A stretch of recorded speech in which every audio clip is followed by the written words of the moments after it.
Welcome to the Exceptional Sales Leader Podcast with Darren Mitchell. If you're a sales leader looking to take your leadership to a whole new level, then this is the podcast for you. We'll be exploring tips, techniques, and strategies to help you take your leadership to the exceptional level and allow you to enjoy more money, more meaning, and better sales results.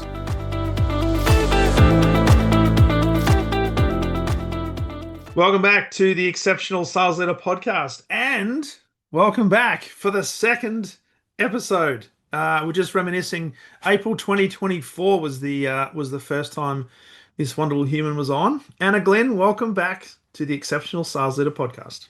Thank you very much. I'm super excited to be here and to see where our conversation flows again this time, Darren. Always interesting to work out, what path we might take.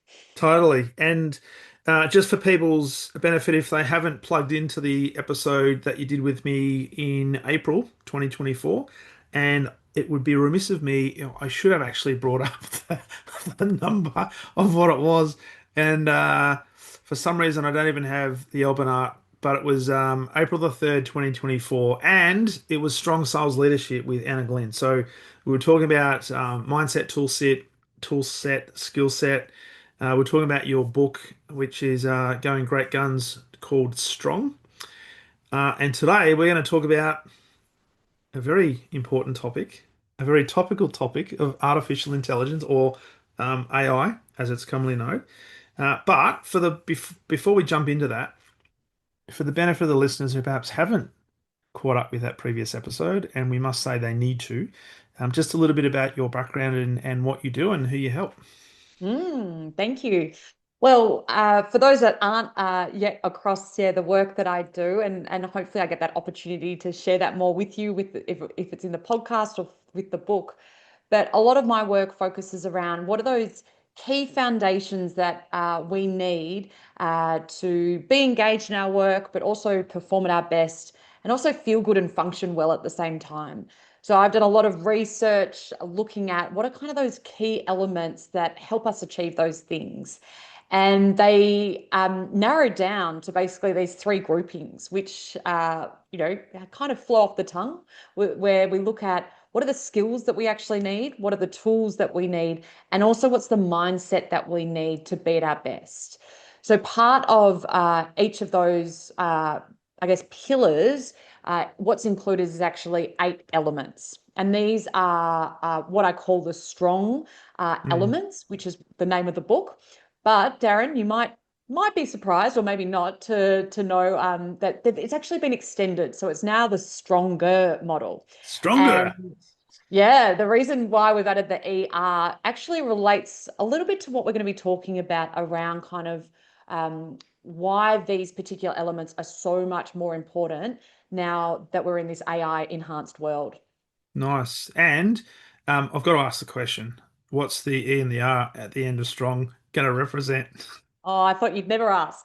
So the E is for emotional intelligence, which is absolutely a fundamental, as we know, in sales people, but of course, leadership, including sales leaders as well. Yeah.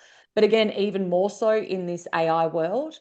And then the final element is around re-energizing, because what I'm noticing is a lot of people are feeling particularly depleted, Yeah. but there's a lot that we need to be doing to try and counterbalance that depletion by actually making sure that we are recharging ourselves. So it's a lot around the self-care and the well-being elements as well.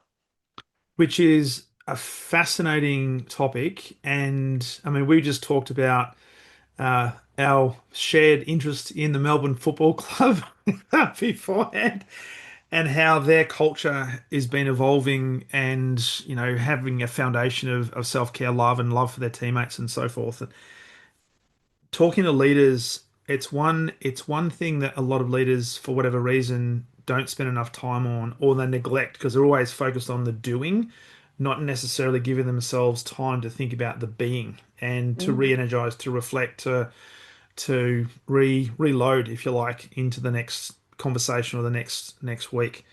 It's such an important thing, and we hear a lot more about research around high performance and how recovery is so important to high performance. And yet leaders don't do it because we're always going from meeting to meeting, conversation to conversation, proposal to proposal. I think that's a really good thing. Re-energize. So I love that. Love Mm. that. So with that in mind, we want to talk about emotionally.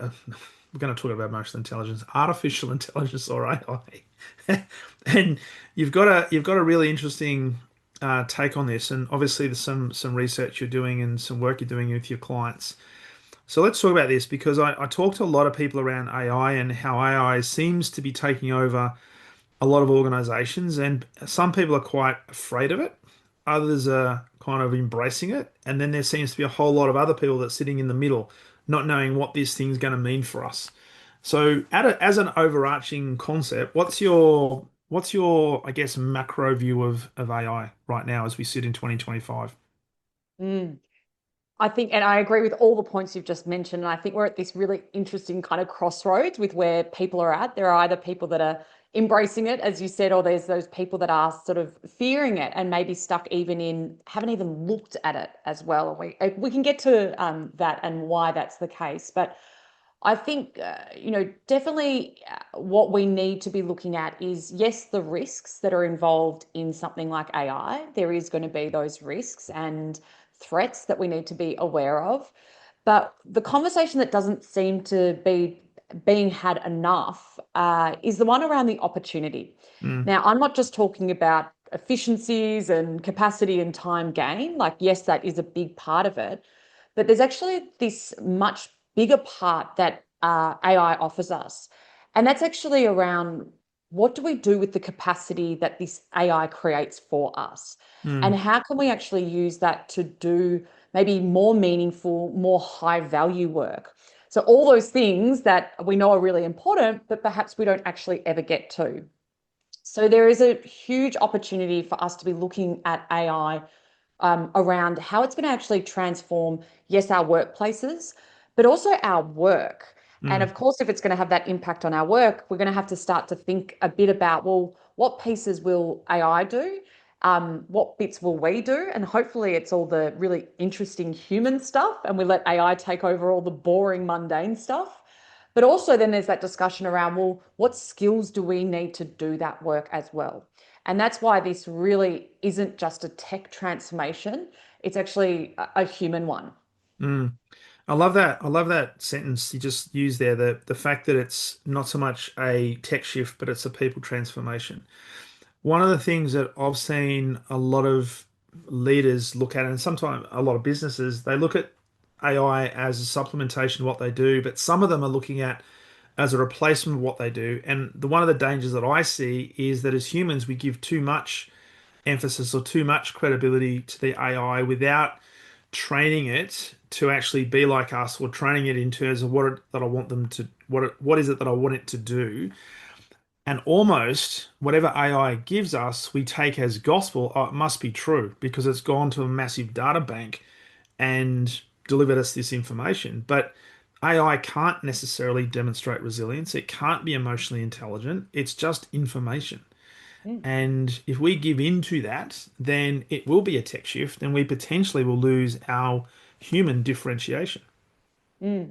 And that's it. And again, that's sort of the choice that people and leaders and organizations can make around, well, how do you want to adopt it? Like there might be people that just want to use it to do kind of those everyday tasks around messaging or communication and those sorts of things.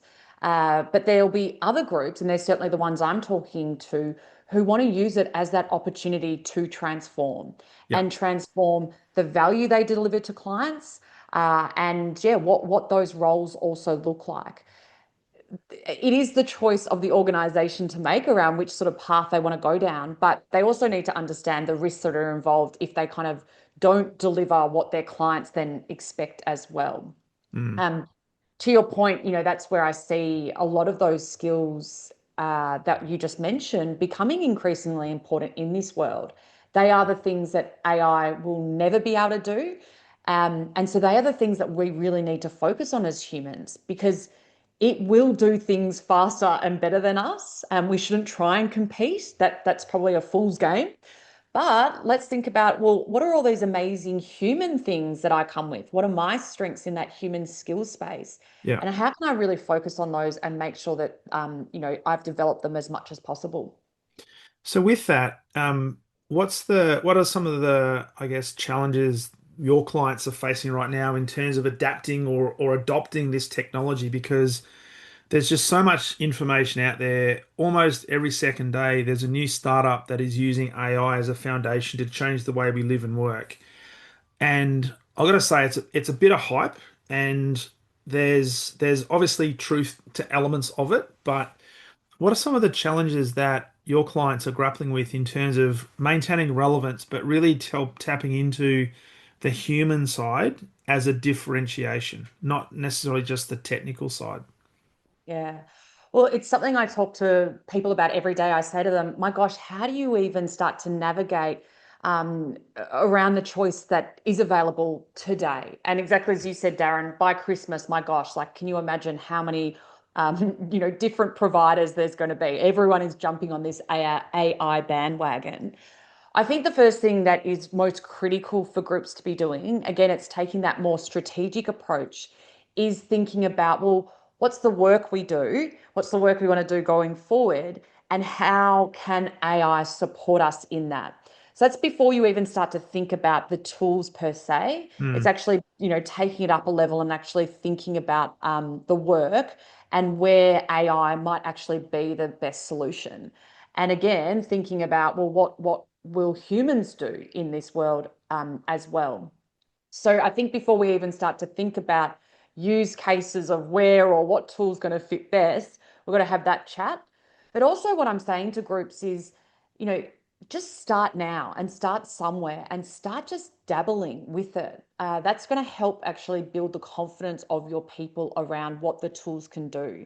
So Hmm. even if it's just using something really simple, even I'll say to people, just go and use it to find a recipe to begin, like nothing to do with work, but it just gets you starting to flex that muscle and having those conversations with it, so you build your confidence. Part of this adoption to be successful in workplaces, I think we have to have those um, psychologically safe environments where we can kind of just test and see, knowing that you might go down the path of using a particular technology, and then in a couple of months' time, it might be outdated and you need to move to the next one. I think that's kind of the area that we're in, is like, let's just test play, knowing that things are going to change pretty quickly.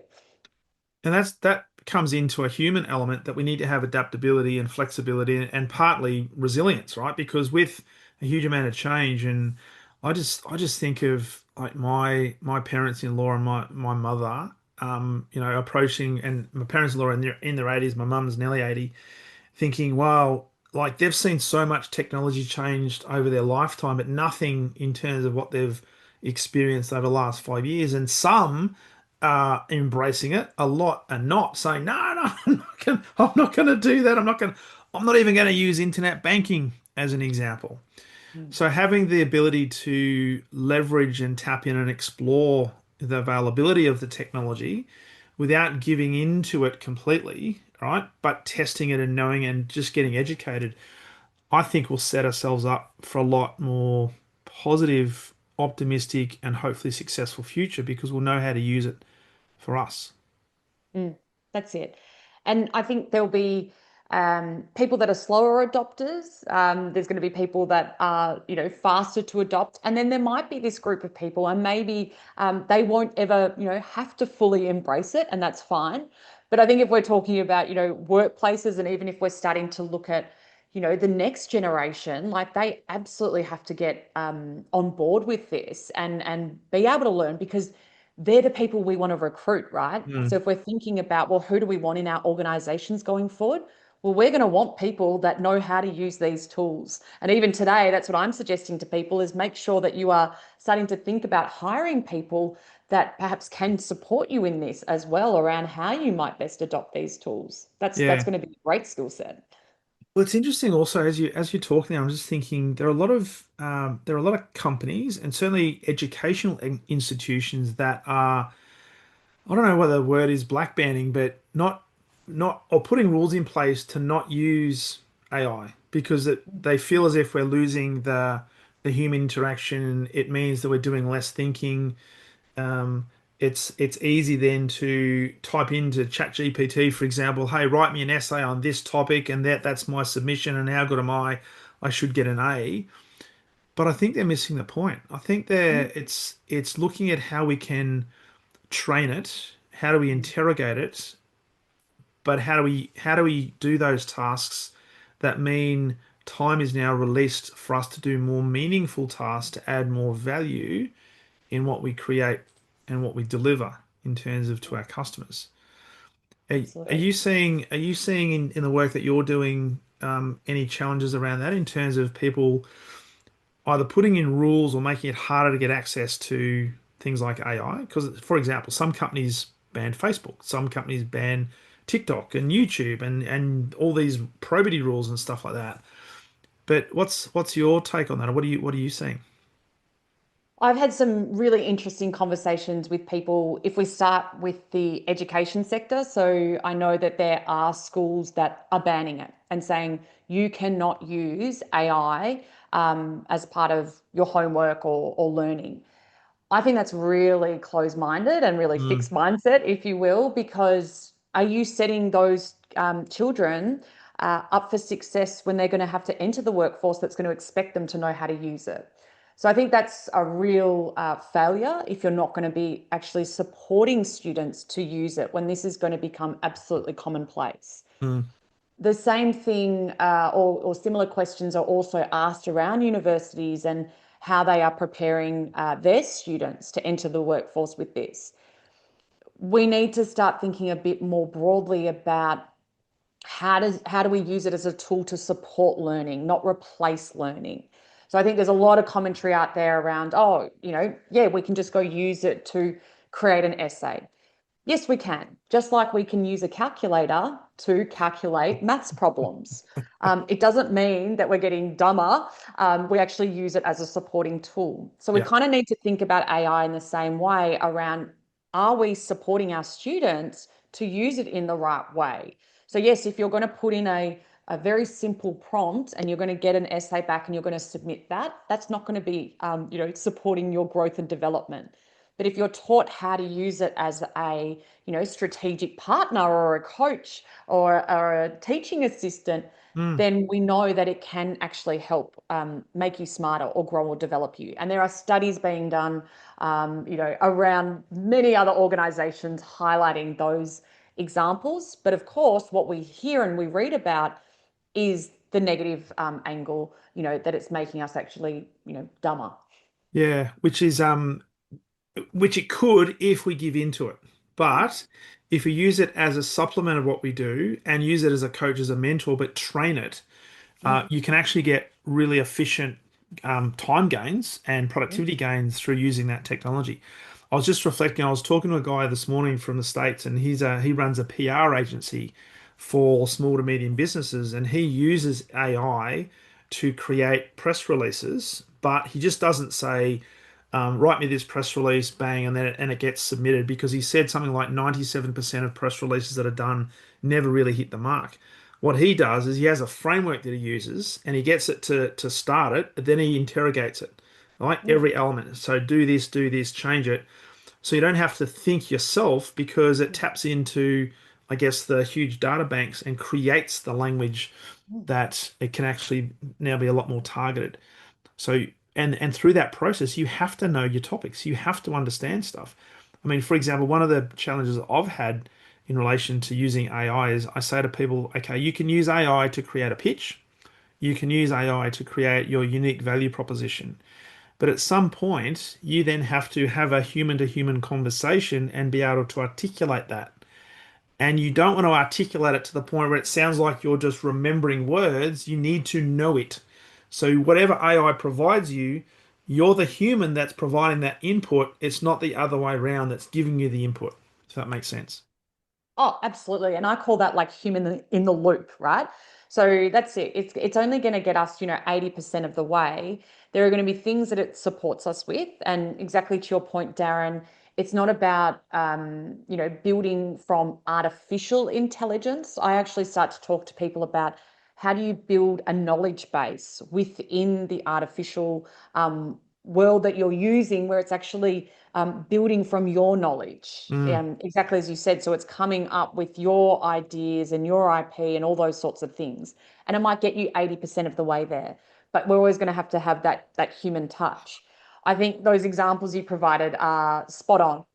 We can use it to cut down the time it takes us to produce a proposal, but humans are still going to need to present that.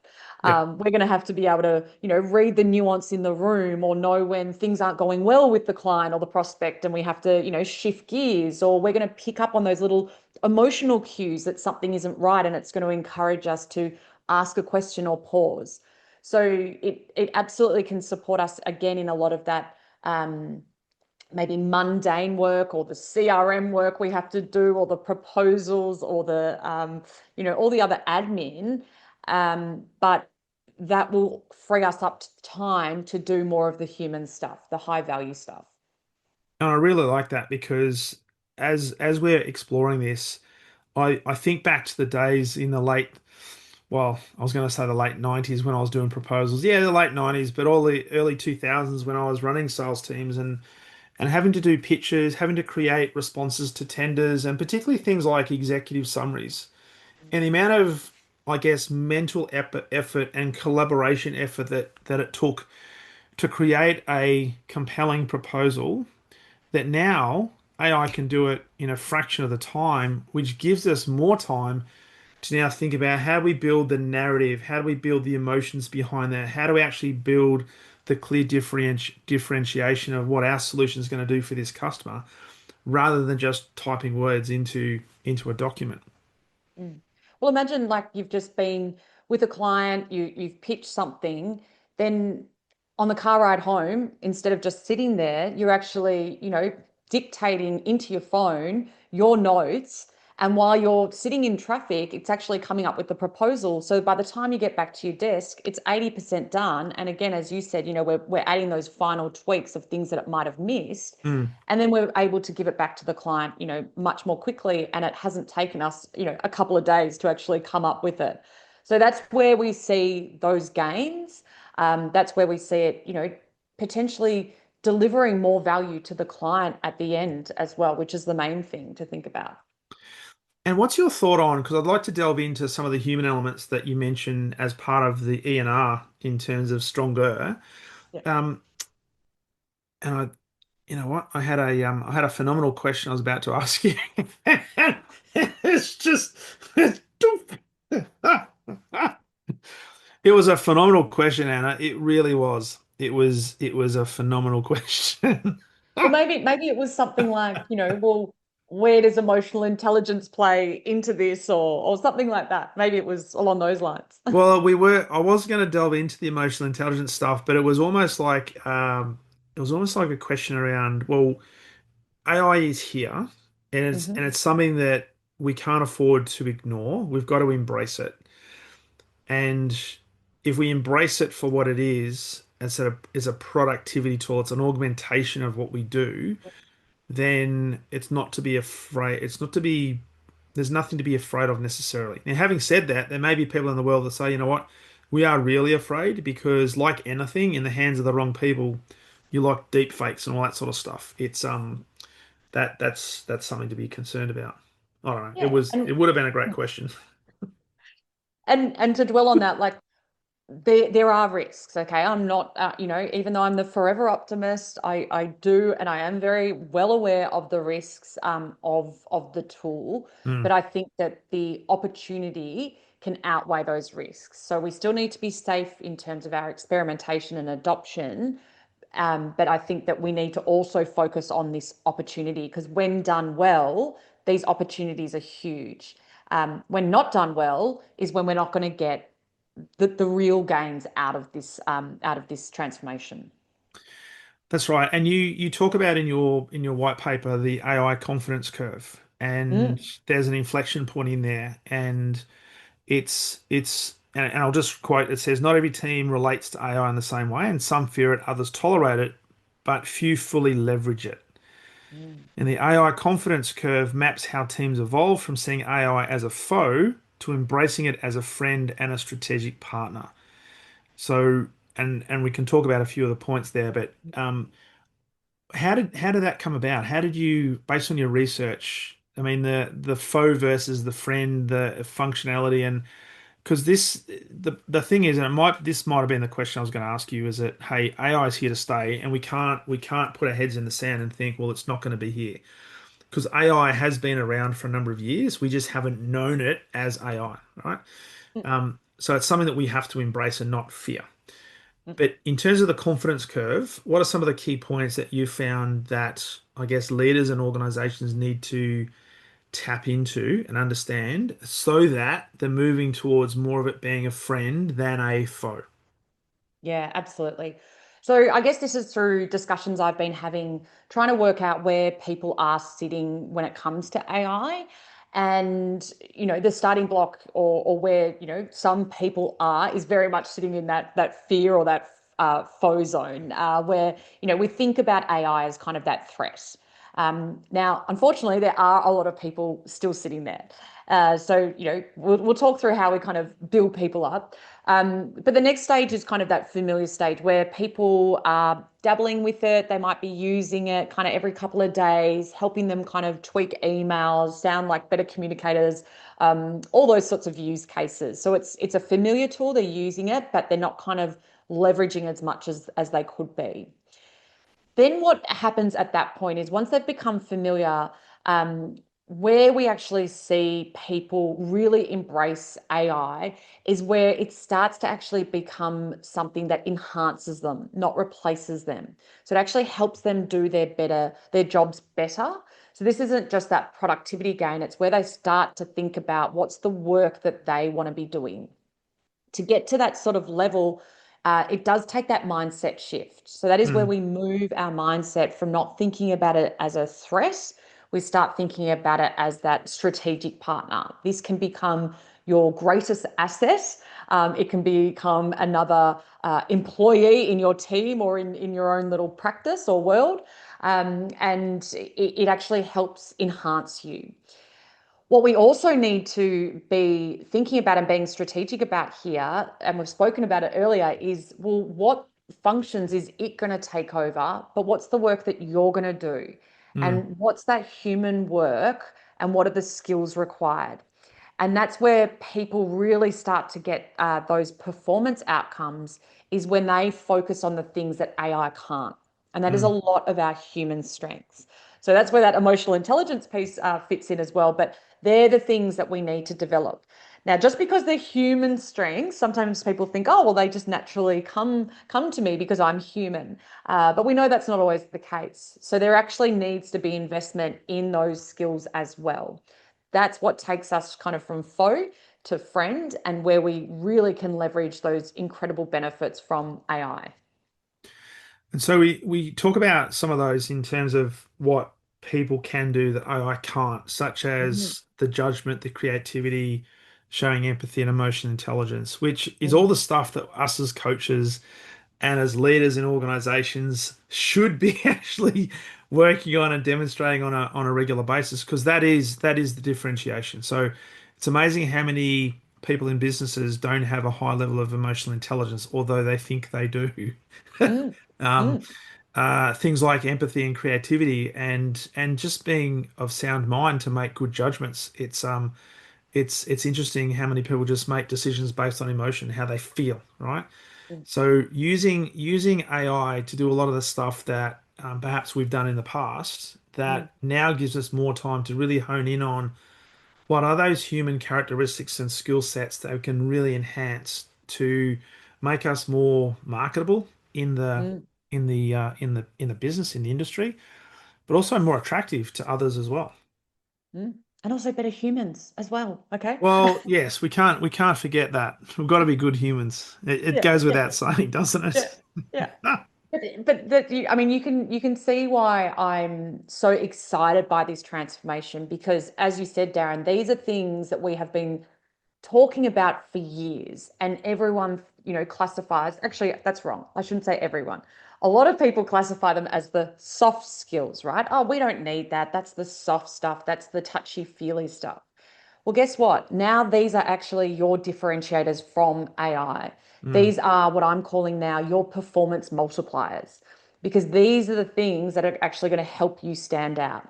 mm, So a lot of the things that you already mentioned, like empathy and emotional intelligence and the judgment piece and the creativity and resilience, these suddenly are being boosted up the list of the things that we absolutely must have. And what I particularly enjoyed recently was that the World Economic Forum released a report looking at, well, what are the skills that we think we need by 2030? So maybe, a bit of a news flash here or something to pinpoint or capture is that a lot of the future skills that they suggest we need are these human skills. mm, So the World Economic Forum is actually saying, 40% of the skills that we have today are going to be outdated and not needed, some as a result of AI taking them over. But they're saying that actually these skills, like the things we've listed, the empathy, a lot of the thinking skills, the resilience, the leadership, motivation, are what are absolutely going to be fundamental going forward. So these are the things that we should be hiring for right now, but also the things that we should be developing in our talent as well.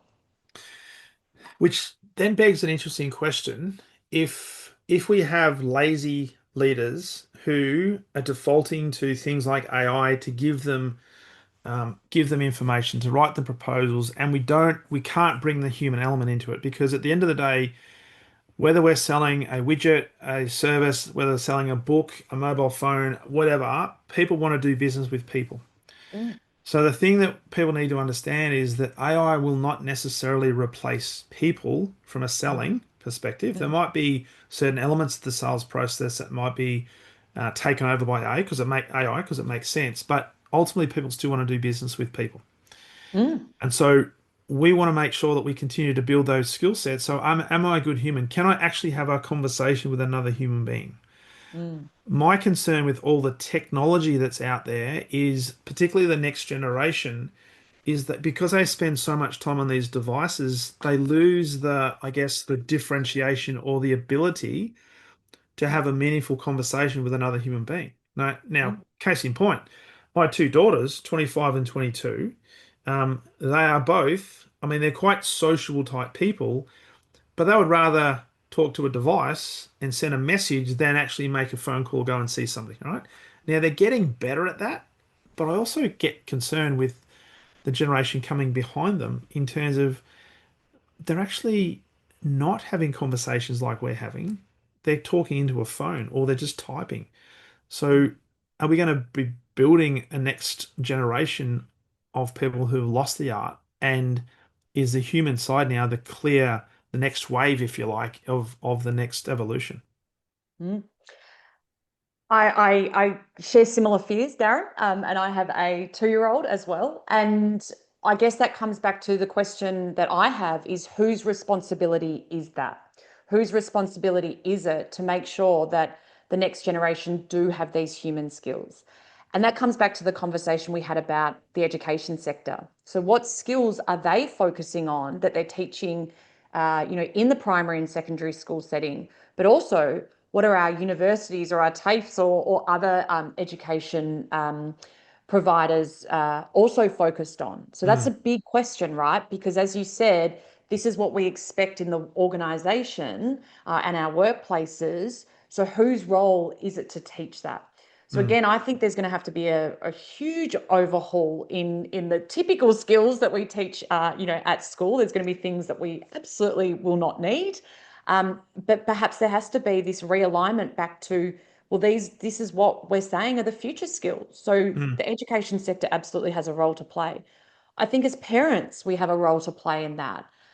It's encouraging them to, have part-time jobs and those sorts of things where they have to engage with human beings as well. Because as you said, like this is the real world. In the real world, we build human to human relationships, and it's not done via the phone mm. or the computer. So it hasn't been solved yet, but it is a big question that I ask people around whose responsibility is it? And also, what's our role in that as leaders now, or as parents, or what other role you might have? How are we making sure that they do build those human skills?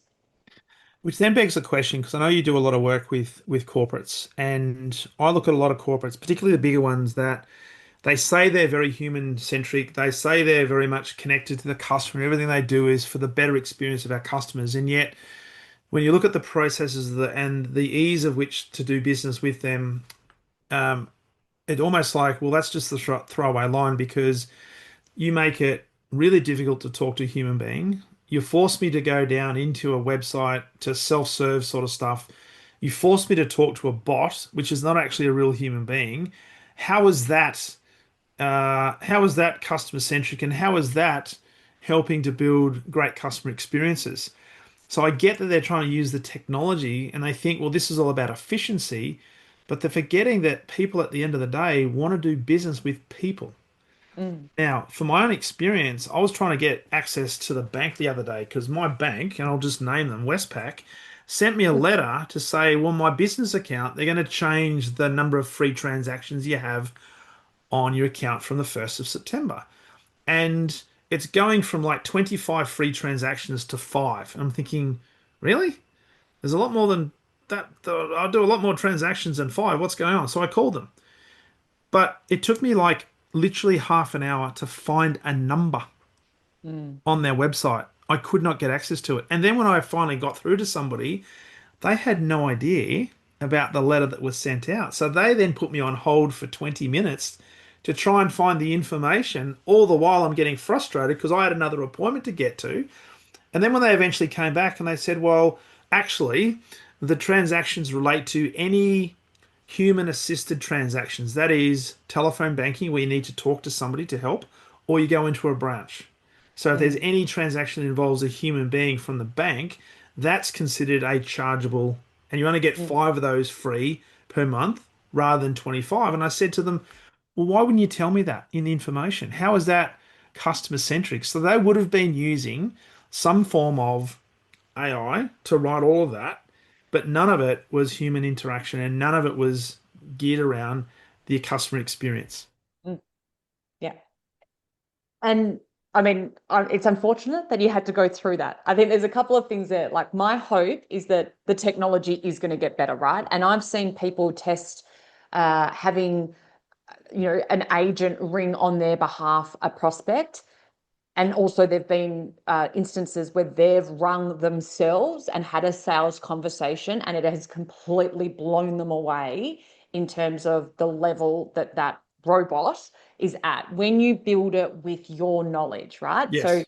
potentially, what we're looking at with something like a huge bank where there's so many different systems and products, etc. I'm not giving them an excuse, but perhaps it's just going to take a little bit longer to get to kind of that level, with the experience that we're going to expect going forward when we do engage with the bot. So I think there's a couple of different elements there. I think, yeah, the hope is that it builds the knowledge, but I think it's also going to have a better experience. The hope is that when we need, um, or the extra value that we get is when we see organizations potentially replacing those customer service people, which we know is happening, which is Yeah. unfortunate, but we can see commercially why people would do it. The hope is that they keep those people and upskill them or reskill them into what is going to be a value add for the client. So Mm. I have heard of some examples where they have, replaced customer service with bots, but they've upskilled those teams to deliver more value. So an example I've heard is from IKEA. So now Hmm. when you ring customer service, it is a bot, but they have upskilled those previous people that were in those roles to become interior designers. Okay. So when you ring, you actually get an option to speak to an interior designer who's been upskilled in that way. So that's kind of also where, yes, we might have to have the frustration of dealing with a bot to begin, but the hope is that over the long term, we're actually going to get more value from that provider. Which is all about then delivering ultimately a better customer experience. So it's being really clear on what are the services that a an artificial or augmented intelligence sort of robot or bot can actually deliver versus a real human being that may not be able to, well, it may not have as much information in terms of the strength of the database to get access to, but they can listen, they can empathize, they can think on the spot, they can um, maybe offer some different ideas that perhaps the AI may not necessarily be able to do based on the information they have available. So, um, interesting, Mm, interesting.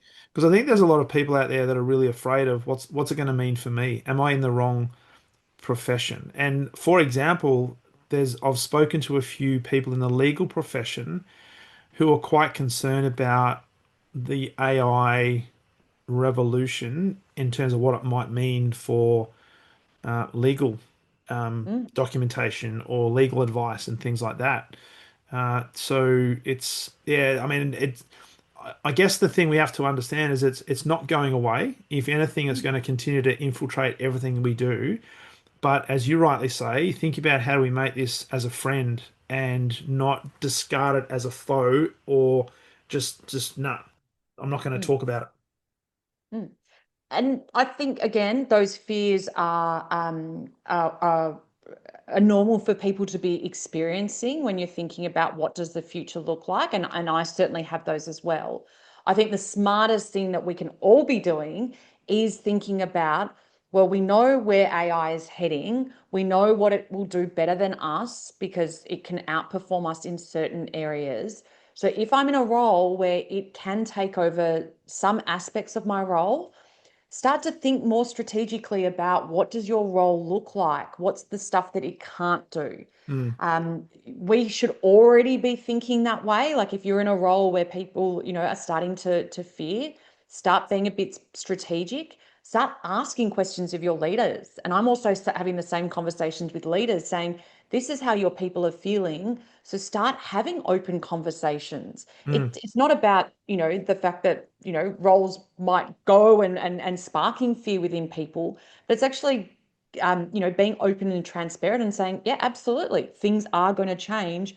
What do we all think we should be thinking about in this way? And start getting prepared for it. As I said, it might not necessarily have to mean people are cut, but it absolutely will mean that some roles will change. And let's start upskilling ourselves to become irreplaceable as well. yeah. Try and make sure that you are standing out from those bots. That's probably the best thing that you can do.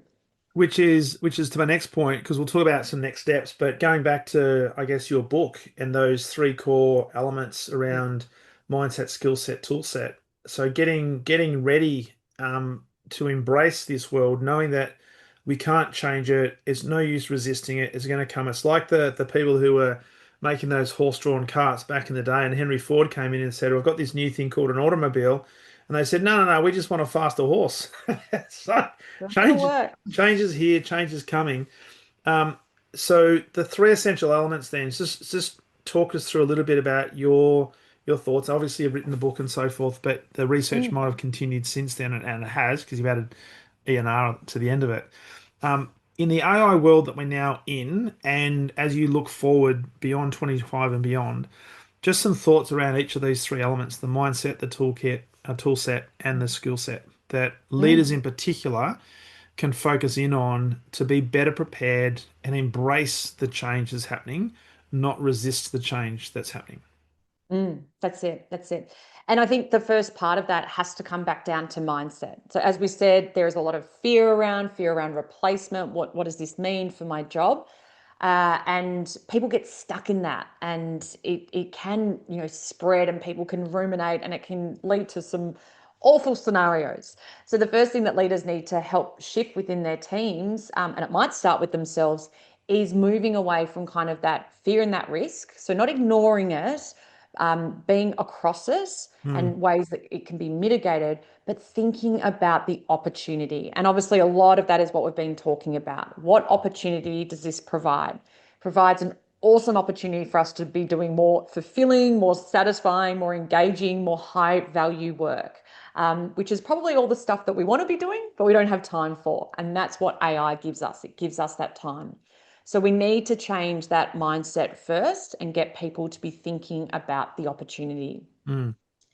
The second part is starting to think about, well, what are the skills that I need? We've again spoken about it a bit through this conversation around what are the things that only we can do as humans that AI won't be able to do. So, how do we make sure that we are focusing and strengthening them ourselves? So, making sure that we have them, but also, thinking again from a broader perspective, are these the things on our L&D strategy? Are these the things that we're recruiting for? Are these the things that we are rewarding now as Mm, well? That's where we've got to start thinking about how do we reward these skills when people have them.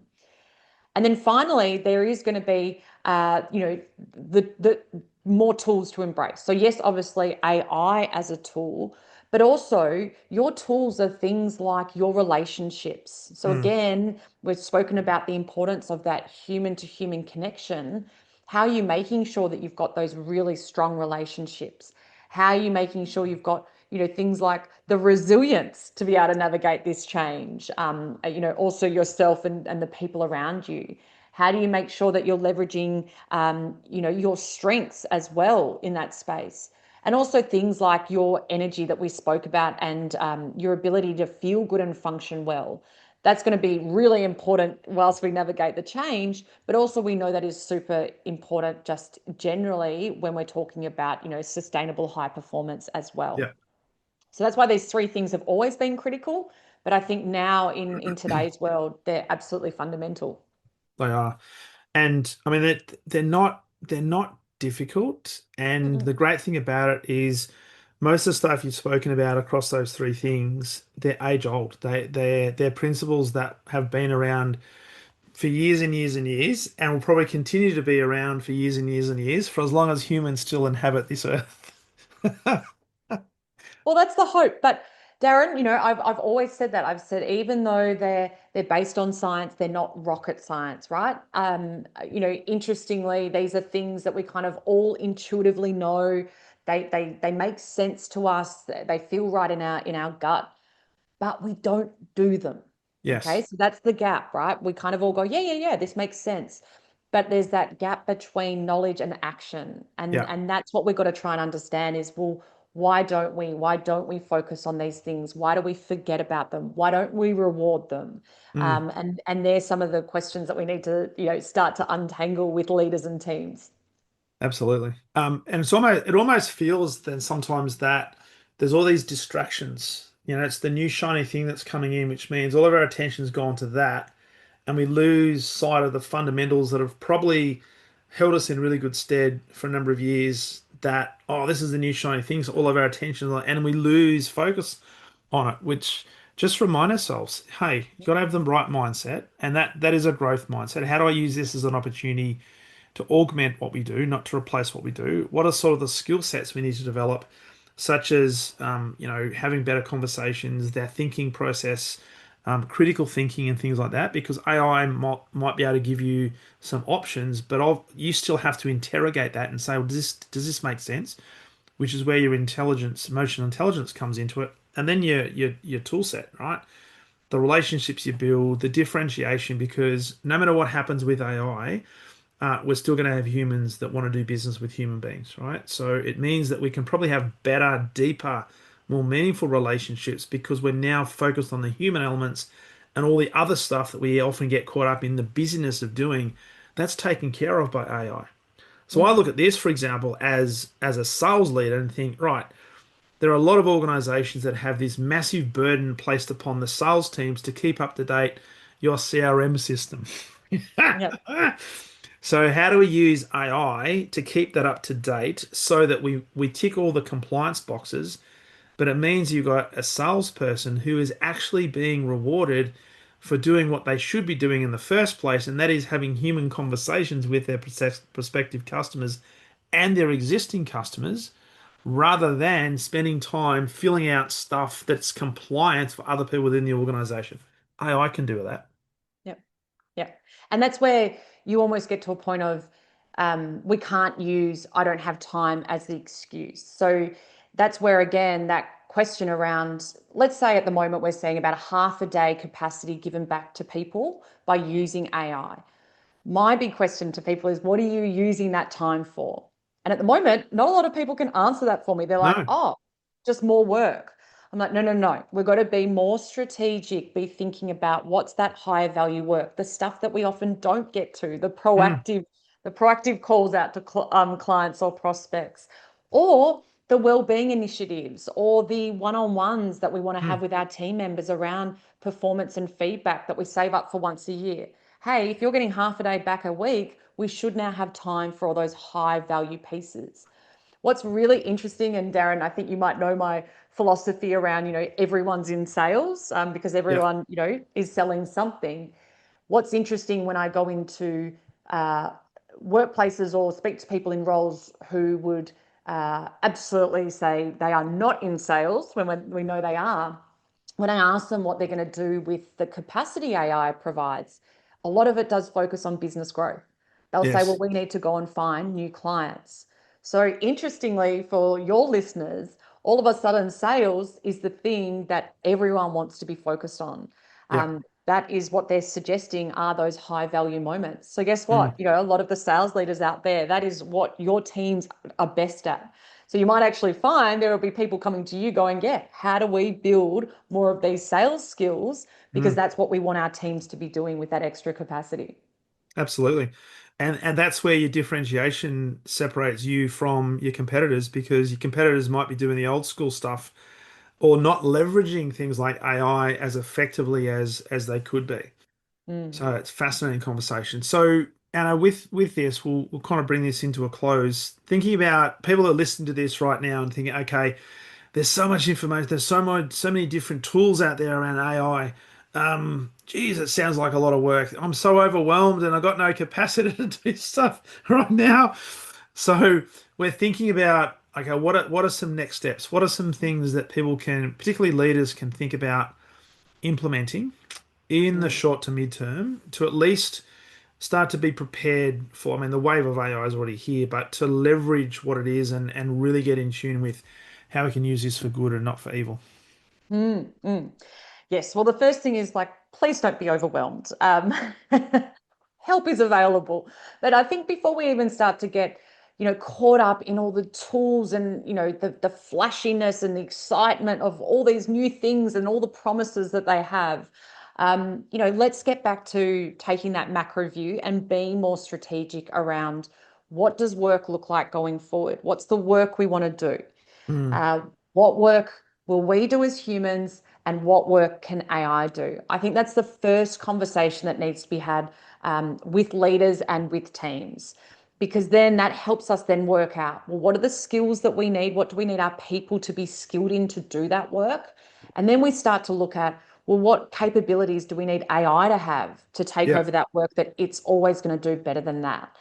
I think that can alleviate some of that, overwhelming feeling that people have right now, where it's like there's just so much happening. And again, just to kind of like news flash, it's only going to increase between now and the end of the year. There's just going to be more and more and more. So let's just start being a bit more strategic and thinking, yeah, first step, what does that work look like? Start dabbling as well, like Mm. let your teams experiment. I don't think saying don't use it is the best step, but also just have it as a really light touch experimentation learning opportunity where you allow them safely to experiment, but just start to build those muscles so they can start to embrace it if they're not already as well. Mm. So they would be kind of my short term steps for people to take if they haven't already. And I think that can then start to set you up to what then might be kind of the next best steps after that, once you're really clear on where to begin. So it really is, let's diagnose where we're at, what we need. Let's make sure that any gaps we've identified, we kind of fill those gaps with either using AI specifically for the identification of the work that needs to be done, the market we're trying to create, etc. But then make sure the people have got the right skill sets to complement that. And from a leadership point of view, understand really clearly what your role in this is going to be. Now, we're not saying leaders have to be, I guess, the transformation pioneers, but they do have to set the example. And there's no better example than looking at, from a sales leader's perspective, for example, what are some of the things that a sales leader can leverage AI for rather than having just the, I guess, the human intensive work? Because let's face it, that takes time. Mm. But how do I get more time back by having AI do some stuff that I can now spend more quality time with the people I'm there to serve? That's it. That's it. And that doesn't that sound great? That should be music to everyone's ears. Well, it should, right? And it's amazing how many sales leaders I talk to that say, Darren, I just don't have time to do the things that I know I should be doing, such as, how's this? One-on-ones, coaching, mentoring. And we know that coaching, for example, is the biggest catalyst for change and for high performance. And yet it's the first thing that gets either rescheduled or cancelled, right? Yeah. So if you focused your entire time on the things that are going to move the needle and all the compliance stuff that often your sales directors are asking you to do, if you give AI that, and obviously you train it and you've got to have the right skill set there, it's going to give so much more bandwidth to be more valuable to your team. And ultimately, what you're going to see is more profitable business, more engaged individuals, and hopefully a lot better, more engaged and happier customers. Yep. That's my hypothesis for this. So I hope that everyone can prove me correct over the coming years with that. That's my ideal. So as we wrap up, and it's been a great conversation, and thank you again for coming on. If there's one, I guess, parting piece of, I don't know, guidance, advice that you'd like to leave people with, particularly leaders who might be listening to this, who are still almost sitting on the edge or they're dabbling, but they're not quite sure, what would the advice be? And I'll leave them with maybe more of a nudge or a prompt. One that I've been using is, around like AI can actually help set the stage, but only you and your teams can actually deliver the performance. Yeah, And I think that's a good way to think about AI. So hopefully that's a little bit of, a leaving thought to put to leaders. I like that. AI can set the stage, but only you guys can actually do the performance. I like it. I like it. I like it a lot. I think I might use that, but I'll make sure I give you attribution when I use that. Sure, happy for you too. But I think that's a good little thought for people to take away from the conversation and think about what that might really look like for them and their teams. And my when I hear you say that, and I fully agree, it's like, well, you can't give everything over to AI. You've got to interrogate it because it's still you. And whatever Mm. you deliver, whether it be a proposal, a performance, whatever, it's you, right? And this is what I was always concerned about when I heard people slamming, AI as it's just a copy, you copy and paste and you do it. It's not my work. Well, at some point, you still have to have a conversation.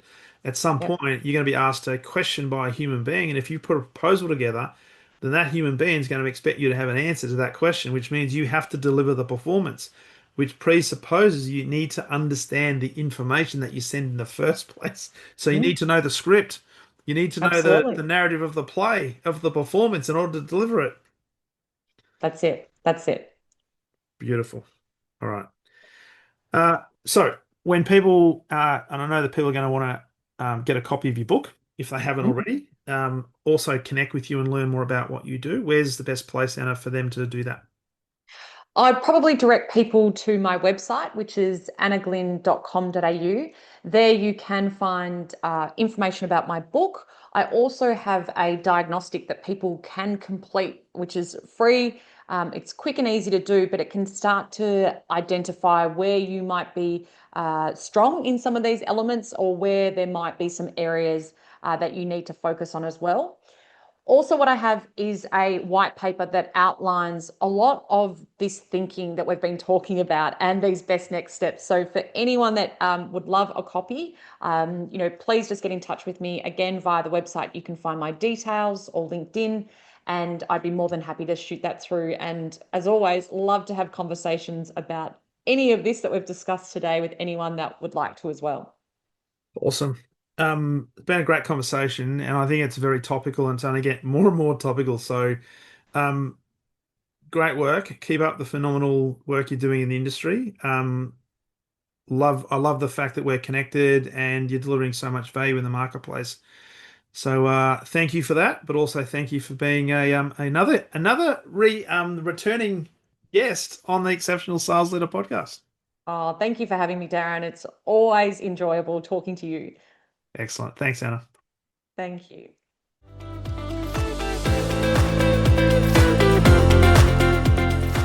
Thank you for listening to the Exceptional Sales Leader podcast. I trust the information in this episode has been helpful in your journey towards becoming exceptional. And remember, please take the time to rate the show, subscribe to the show so other people can find it.